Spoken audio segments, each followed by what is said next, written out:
The sort of keys for gua sha that I have found that make the biggest difference is moving in one direction with pressure.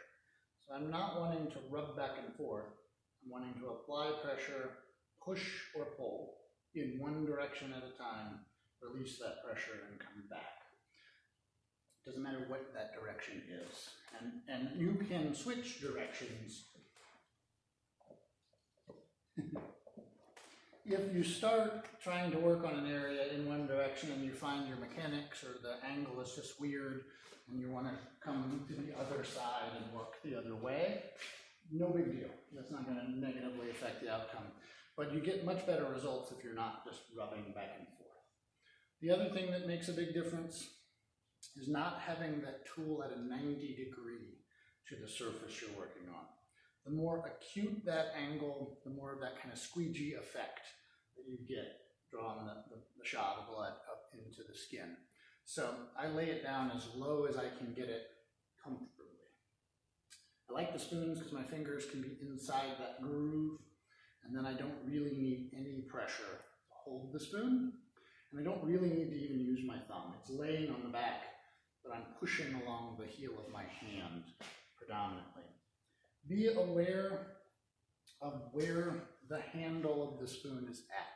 So if I'm working on her right side, I'm probably not going to hold it like this, because the handle of the spoon is going to potentially dig in on the other side and or hit all of these spinous processes. So I'm going to flip it the other way around so that handle is hanging out away from the spine. If I were working on this side, I would do it the other way. And I'm just making unidirectional strokes. What you'll find is I lay all of the phalanges down on the surface. So the only thing touching her isn't the spoon. There's contact with my fingers in front of the spoon. That tends to make it much more comfortable. And again, there is no set speed, but I find slower often feels better. And you can tell it does not take much. It's not about going really hard and really fast. Right? That's half a dozen strokes, maybe a dozen strokes. You'll also gather up all the lotion in your spoon as you work, so redistribute it periodically. Is that okay, Wendy? Mm-hmm. No, you need more practice. Don't stop.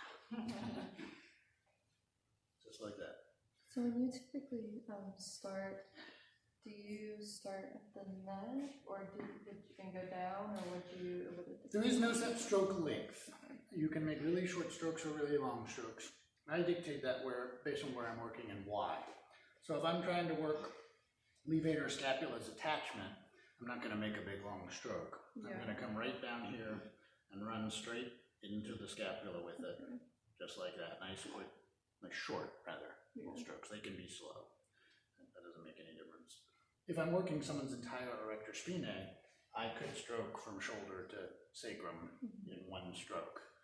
And you would go over the kidneys and then be fine? Yeah, there's no contraindication for working over the kidneys with this. Just use good judgment. Don't go really aggressive. Yeah. Right now, just get the hang of the basic techniques somewhere nice and easy on like the erector spinae here in the mid-thoracic region. Recognize there are kind of two basic positions for the spoon. Thumb side towards the spoon side, or thumb side towards the handle side. That's basically your two standard orientations. If you're a pusher, which I tend to be, which means I'm pushing the spoon away from me. If you're a puller, you've got to flip that around, and I never would try to pull the spoon under my hand. It just doesn't fit me very well. So if I'm pulling, I'm laying the spoon down. The concavity of the spoon is always in the direction of travel. You get a much better squeegeeing effect that way. So I would be pulling it like this, or if I were working here, I'd be pulling it towards me this way. I push everywhere I possibly can, but the only time I would ever pull is occasionally up in the neck near the hairline, or on the hands and feet. Sometimes it's just easier. I'll give everybody a spoon.